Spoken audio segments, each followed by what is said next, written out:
বন্ধুরা, আজকের এই গল্পে আপনাদের স্বাগতম। আমি ঈশান। আমাদের পরিবারে ছিল মা, বাবা আর আমি। আগে আমাদের সাথে আমার দিদিও থাকত, কিন্তু দিদির বিয়ের পর বাড়িতে আমরা তিনজনই থাকতাম। আমাদের আবাসনটি ছিল একটি ব্যস্ত এলাকায়।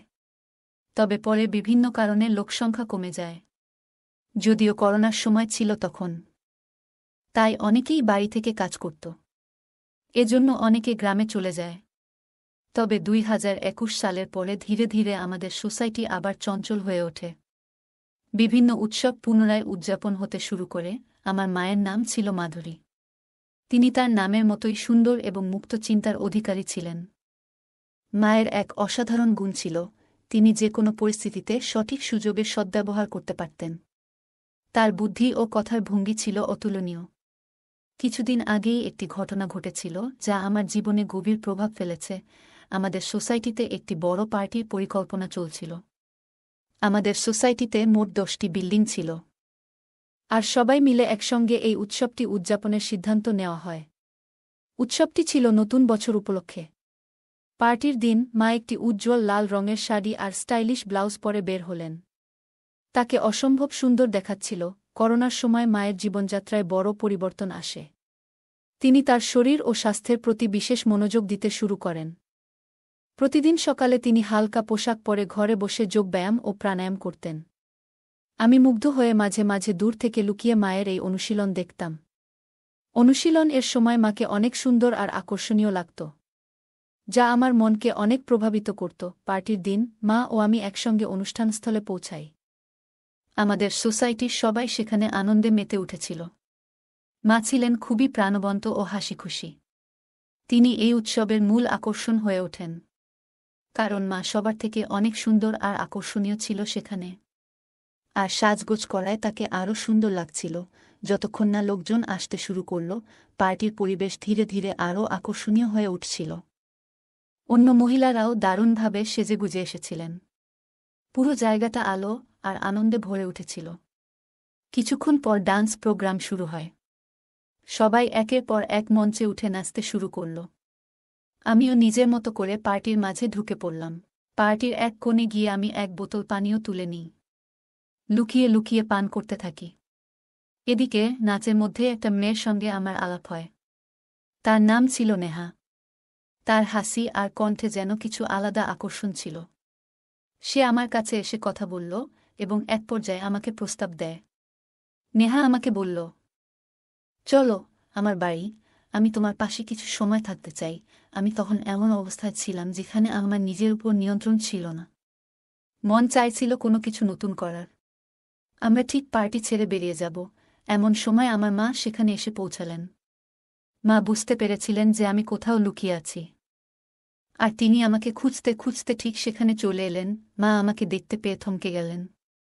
তার চোখে উদ্বেগ আর কষ্টের ছাপ ছিল। তিনি আমার হাত ধরে বললেন, তুমি কি জানো তুমি কি করতে যাচ্ছ? এই পথে হেঁটো না, জীবনকে নিজের নিয়ন্ত্রণে রাখো। মায়ের কথাগুলো যেন আমার ভিতর গভীর ছাপ ফেলল।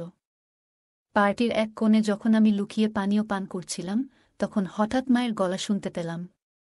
মা আমাকে খুঁজে পেয়ে ডাক দিলেন। আমি হতবাক হয়ে গেলাম, আর নেহা ভয় পেয়ে চুপচাপ সেখান থেকে চলে গেল। আমি মায়ের দিকে এগিয়ে গেলাম। মা আমাকে দেখে বললেন, এটা কি তোমার পার্টি করার স্টাইল? আমি কিছু বলার আগে মা আমার মুখের দিকে তাকিয়ে বললেন, তুমি কি পান করেছ? তোমার মুখ থেকে তো পানীয়ের গন্ধ আসছে। লজ্জা করে না তোমার? আমি মাকে বোঝানোর চেষ্টা করলাম। বললাম, মা, এটাই আমার প্রথমবার। বছরের এই দিনটা একটু আনন্দ করতে চেয়েছিলাম। মা আমার কথা শুনে শান্ত স্বরে বললেন, আনন্দ করো, কিন্তু এমন গোপনে নয়। যদি কেউ দেখে ফেলে বা জানতে পারে, তবে তোমার বাবার মানসম্মান কি হবে? নিজের কাজের জন্য পরিবারের মানমর্যাদা নষ্ট করো না। আমি প্রতিশ্রুতি দিলাম, মা, আমি আর কখনো এমন করব না। সবকিছু তোমাকে জানিয়ে করব। মা আমার দিকে তাকিয়ে বললেন, সত্যি বলতে, সমস্যা আনন্দে নয়, সমস্যা তখন হয় যখন তুমি লুকিয়ে কিছু করো। যা করছো তা সঠিক পথে করো। আর বাইরের কারো কাছে এমন কিছু করো না যাতে তারা তোমার বা আমাদের সম্মান নিয়ে কথা বলতে পারে। এরপর আমি মায়ের হাত ধরে বললাম, মা, আজকের দিনটা নষ্ট করো না। তুমি এসো, আমাদের সঙ্গে পার্টিতে যোগ দাও। মা আমার কথায় রাজি হয়ে গেলেন। আমরা আবার পার্টিতে ফিরে গেলাম।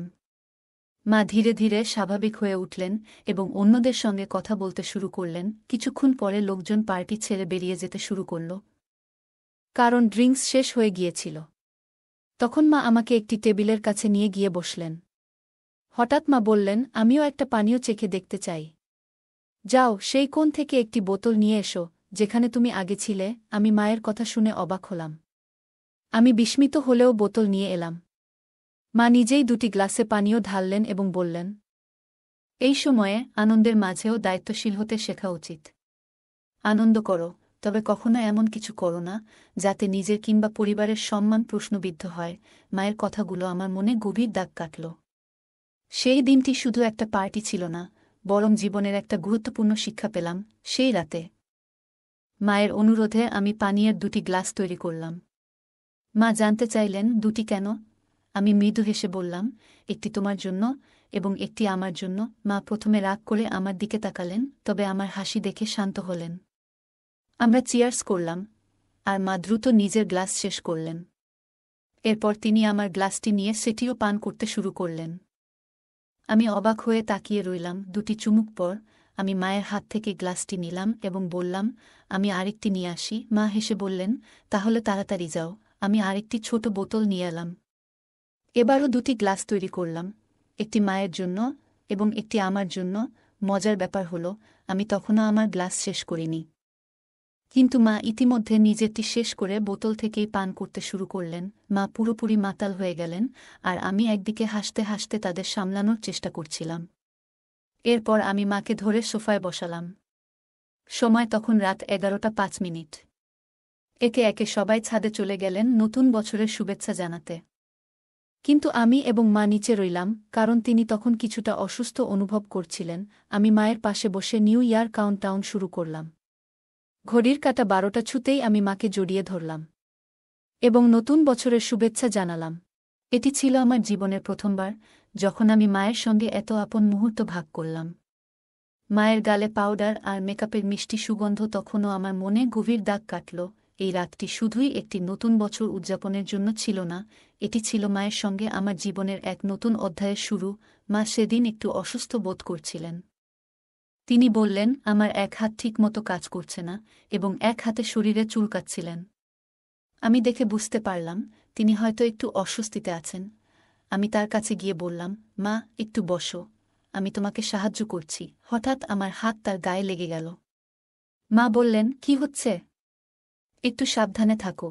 আমি সঙ্গে সঙ্গে বললাম, সরি মা, এটা একেবারেই ভুল করে হয়েছে। মা মৃদু হেসে বললেন, ঠিক আছে, এমন ছোটখাটো ব্যাপারে চিন্তা করো না। এরপর আমি তাকে আরাম দেওয়ার জন্য পাশে বসে তার সাথে কথা বলতে শুরু করলাম। তারপর তিনি বললেন, আমি তখন থেকেই তোমাকে লক্ষ্য করছি। আমার শরীর চুলকাচ্ছিল, তাই আমি চুলকিয়েছি, কিন্তু তোমার দৃষ্টি সেদিকে চলে গেছে। তখন আমি আবার ক্ষমা চাইলাম এবং বললাম, এটা আর কখনো হবে না। তিনি বললেন, আমি তোমাকে ক্ষমা করছি না, শুধু একটু রাগ হচ্ছিল। তারপর তিনি আমাকে ঠাট্টা করে বললেন, আমার ছেলে ভয় পেয়ে গেছে, আমার ছেলে ভয় পেয়ে গেছে, তিনি ইচ্ছাকৃতভাবে এটি করছিলেন। তারপর আবার ঠাট্টা করে বললেন, এখন কেমন লাগছে? আমি বললাম, খুব ভালো লাগছে। এরপর তিনি আমাকে সোফায় ঠেলে দিলেন এবং বললেন, এখন দেখো আমাকে কেমন লাগছে। আমি মাকে দেখে বললাম, মা, তোমাকে আজ খুব সুন্দর লাগছে। মা মজা করে পোজ দিয়ে বললেন, আমাকে দেখো, আমি কি মডেলের মতো লাগছি? আমি হাসি থামিয়ে বললাম, মডেল তো নয়, তার থেকেও বেশি সুন্দর লাগছে। তখন মা ঠাট্টা করে বললেন, তাহলে কি আমি সেই মেয়েটির থেকেও সুন্দর যার সঙ্গে তুমি তখন গল্প করছিলে? আমি লাজুকভাবে হেসে বললাম, মা, তুমি সবার থেকে আলাদা, তোমার তুলনা হয় না। মা হেসে বললেন, ভালো করে বলো, সত্যি কথাই বলছো তো? আমরা দুজনই হেসে উঠলাম এবং সেই মুহূর্তটা খুব আনন্দময় হয়ে উঠল। আমি মাকে বললাম, মা, তোমার তুলনা কারো সঙ্গেই করা যায় না। মা মজা করে বললেন, তাহলে বলো, সেখানে কি এত পছন্দ করেছিলে? আমি হেসে উত্তর দিলাম, কিছু না মা, শুধু মজার ছলেই কথা বলছিলাম। মা হাসি দিয়ে বললেন, সব ঠিক আছে। আজ রাতটা একটু ভিন্নভাবে শুরু করি, নতুন বছরের আনন্দে মেতে উঠি। তখন আমি মজার ছলে বললাম, তুমি কি প্রস্তুত? মা মজা করে বললেন, আর যদি প্রস্তুত না থাকি? আমরা দুজনেই হেসে উঠলাম এবং সেই মুহূর্তটা হাসিঠাট্টায় ভরে গেল। রাতে মা বললেন, তুমি কি সত্যি আমাকে সারা রাত এভাবে ধরে রাখবে? আমি মজা করে বললাম, হ্যাঁ, কেন নয়, তিনি হেসে আমার গালে মৃদু চিমটি কেটে বললেন, তোমার তো সবসময় তাড়াহুড়ো থাকে। আমি তাকে সান্ত্বনা দিয়ে তার ঘরের দিকে নিয়ে যেতে শুরু করলাম। তিনি হেসে নামমাত্র বাধা দেওয়ার ভান করলেন, কিন্তু তা ছিল মজার ছলে। ঘরে পৌঁছে আলো জ্বালিয়ে তিনি বললেন, এখন কি করব বলো? আমি মজার ছলে বললাম, আরাম করে ঘুমানোর সময় হয়েছে মা। তিনি একটু চিন্তিত ভঙ্গিতে বললেন, তবুও এত দেরি করে ঘুমানো কি ঠিক হলো? আমি হাসি মুখে বললাম, আজকের রাতটা বিশেষ মা। একটু মজা করলে ক্ষতি নেই। আমরা দুজনেই হেসে উঠলাম, আর সেই মুহূর্তটা আনন্দে ভরে উঠল। তখন সে বলল, কিন্তু আমার তো জানা থাকবে, পরে যদি খারাপ লাগে। এখন হয়তো ভালো লাগছে, কিন্তু ভবিষ্যতে এই সম্পর্কের দিকটা হয়তো বদলে যাবে। আমি বললাম, তোমার প্রতি আমার অনুভূতি সত্যি। আমি অনেকদিন ধরে তোমার পাশে আছি, একজন ভালো বন্ধুর মতো। কিন্তু যদি আজ আমরা এই মুহূর্তটাকে হারিয়ে ফেলি, তাহলে হয়তো সবকিছু বদলে যাবে। সে এক মুহূর্ত ভাবল, তারপর বলল, ঠিক আছে, কিন্তু একটাই শর্ত, আজকের পর আর কখনো কিছু আশা করো না। আমি খুশি মনে বললাম, ঠিক আছে, আমি তোমার শর্ত মেনে নিচ্ছি। তারপর সে আমার দিকে তাকিয়ে জিজ্ঞাসা করল, তুমি এমনভাবে দাঁড়িয়ে আছো কেন? আমি বললাম, কিছু না। তখন মা বলল, তাহলে যাও। যদি তুমি না চাও। আমি বললাম, তোমার ইচ্ছা যদি না থাকে, তাহলে আমি চলে যাই। আমি বিছানায় বসেছিলাম, তখনই সে আমার হাত ধরে টেনে বলল, তুমি এত গম্ভীর কেন? সবকিছু এত সিরিয়াস ভাবে নিও না। আমি অবাক হয়ে বললাম, তাহলে তুমি চোখ বন্ধ করে আগে শুয়েছিলে কেন? সে হাসতে হাসতে বলল, আলোটা আমার চোখে পড়ছিল, তাই চোখ বন্ধ করেছিলাম। আমি আলো বন্ধ করে আবার শুয়ে পড়লাম। সেই রাতে পার্টির পরে আমরা প্রথমবার এতটা সময় একসঙ্গে কাটিয়েছিলাম। তখনই সে উঠে গেল, আলোটা জ্বালালো এবং বাথরুমে চলে গেল। ফিরে এসে আবার বিছানায় শুয়ে পড়ল। আমি তাকে দেখে বললাম, মা, তুমি খুব সুন্দর লাগছো। সে হাসি দিয়ে বলল, এখন তো আমি আগের থেকে অনেকটাই রোগা হয়েছি, তাও কি তোমার কাছে ভালো লাগি? আমি বললাম, তুমি যেভাবেই হও, সবসময় আমার কাছে সুন্দর। আমি মাকে বললাম, তুমি সবসময় সুন্দর লাগো। মা মুচকি হেসে বললেন, আজ তোমার বাবা আসছে না, আমরা দুজনে একসঙ্গে সময় কাটাবো। দরজাটা বন্ধ করে দাও, আর বাইরে যাওয়ার দরকার নেই। আমি বললাম, মা, তুমি তো অনেক স্মার্ট। আমি ভেবেছিলাম তুমি পুরনো ধাঁচের মানুষ। মা হেসে বললেন, আমি এমন নই। আমি নিজের মতো করে চলি। তোমার যদি কিছু মনে হয়, নির্দ্বিধায় আমাকে বলো। আমি বললাম, আমার তোমাকে নাম ধরে ডাকতে ইচ্ছা করছে। মা বললেন, দেখো। আমি প্রথমবার তাকে তার নাম ধরে ডাকলাম, আর আমরা দুজনে হেসে উঠলাম। হাসতে হাসতে আমি বললাম, মা, তোমার আর বাবার কথাবার্তা এখন খুব একটা হয় না, তাই না? মা হেসে বললেন, হ্যাঁ, এখন খুব কম হয়। মাসে 1-2 বার, তাও সময় বের করা মুশকিল। আমি বললাম, সত্যি? মা মাথা নেড়ে বললেন, হ্যাঁ, সত্যি। আমরা আবার হেসে উঠলাম। কিছুক্ষণ পর আমি মাকে জিজ্ঞাসা করলাম, মা, তোমার কি প্রয়োজন? মা মুচকি হেসে বললেন, তুই আমার ছেলে, আমি তোকে সবকিছু বলতে পারি। আমি বললাম, তাহলে আজকের রাত শুধু আমাদের জন্য। আমরা একে অপরের মুখোমুখি বসে গল্প করতে শুরু করলাম। মা আমাকে তার তারুণ্যের দিনগুলোর কথা বললেন, কিভাবে তিনি অনেক কঠিন সময় পার করেছেন এবং সবকিছু সামলেছেন। আমি তার কথা শুনলাম এবং আমার মনের কথাগুলোও তাকে জানালাম।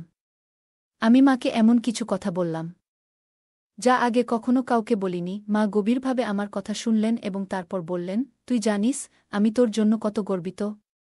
তুই সবসময় আমার পাশে থেকেছিস। আজ আমরা শুধু একে অপরের সাথে সময় কাটাব। আমি মাকে জড়িয়ে ধরে বললাম, মা, তুমি পৃথিবীর সেরা। তারপর আমরা দুজনে একসাথে বসে গল্প করলাম, পুরনো দিনের কথা স্মরণ করলাম, একসঙ্গে হাসলাম আর মন খুলে কথা বললাম। কিছুক্ষণ পরে মা বললেন, এবার চল, ঘুমানোর সময় হয়ে গেছে। আমি মাকে বিছানায় শুইয়ে দিলাম এবং পাশে গিয়ে শুয়ে পড়লাম। আমরা দুজনে চোখ বন্ধ করলাম এবং একে অপরের সান্নিধ্যের উষ্ণতা অনুভব করলাম। সেই রাতের গভীর নিস্তব্ধতায় আমি অনুভব করলাম, আমার জীবনে মায়ের গুরুত্ব ঠিক কতটা। সে সবসময় আমাকে কাছে রাখে, যেন আমি তার জীবনের একটি গুরুত্বপূর্ণ অংশ। আমি জানি তার জন্য আমি ঠিক কী, কিন্তু মাঝে মাঝে আরও ভালোভাবে বুঝতে চাই। পরের দিন সকালে যখন আমার ঘুম ভাঙল, আমি দেখলাম মা এখনও গভীর ঘুমে। তার মুখে এক ধরনের প্রশান্তি ছিল, যা দেখলে যে কারোর মন শান্ত হয়ে যাবে। আমি ধীরে ধীরে উঠে বিছানার চাদর ঠিক করে দিলাম, যেন সে আরাম করে ঘুমাতে পারে। রান্নাঘরে গিয়ে আমি তার জন্য চা বানাতে শুরু করলাম। চায়ের কাপের ভাপ উঠছিল, আর তার সাথে আমার মনে হচ্ছিল, আজকের দিনটা তার জন্য একটু বিশেষ করে তুলি। যখন সে ঘুম থেকে জাগল, আমি চা নিয়ে তার ঘরে ঢুকলাম। মৃদু হাসি দিয়ে বললাম, গুড মর্নিং মা। চা নিয়ে এসেছি তোমার জন্য। মা একটু অবাক হয়েও আনন্দিত হলেন। তিনি হাসিমুখে বললেন, গুড মর্নিং আমার লক্ষ্মী ছেলে। তুমি এভাবে আমার জন্য চা বানিয়েছ? এটা তো চমৎকার শুরু। আমরা একসঙ্গে বসে চা খেলাম। সেই দিন থেকেই আমাদের সম্পর্ক আরও গভীর হতে শুরু করল। আমরা প্রতিদিন একে অপরের সঙ্গে আরও বেশি সময় কাটানোর চেষ্টা করতাম। ছোট ছোট বিষয় থেকে শুরু করে বড় চিন্তাভাবনা, সবকিছু আমরা একে অপরের সঙ্গে ভাগ করে নিতে লাগলাম। সেই রাত, যে রাতে আমরা একসঙ্গে এতটা সময় কাটিয়েছিলাম, আমাদের জীবনে এক নতুন অধ্যায়ের সূচনা করল। আমরা দুজনই একে অপরকে আরও ভালোভাবে জানতে এবং বুঝতে পারলাম। সেই মুহূর্তগুলো আমাদের সম্পর্ককে আরও দৃঢ় করে তুলল। তো বন্ধুরা, এটাই ছিল আজকের ছোট্ট গল্প। এমন আরও গল্প শুনতে চাইলে কমেন্টে জানাও। গল্পটি আপনাদের কেমন লাগলো কমেন্ট করে জানাতে ভুলবেন না। আর যদি গল্পটি ভালো লেগে থাকে তাহলে অবশ্যই লাইক করুন এবং আপনার বন্ধুদের সঙ্গে শেয়ার করুন। এমন আরও আকর্ষণীয় গল্পের জন্য আমাদের চ্যানেলটি সাবস্ক্রাইব করুন এবং বেল আইকনটি ক্লিক করতে ভুলবেন না, যাতে আমাদের কোনো গল্প মিস না হয়। ধন্যবাদ।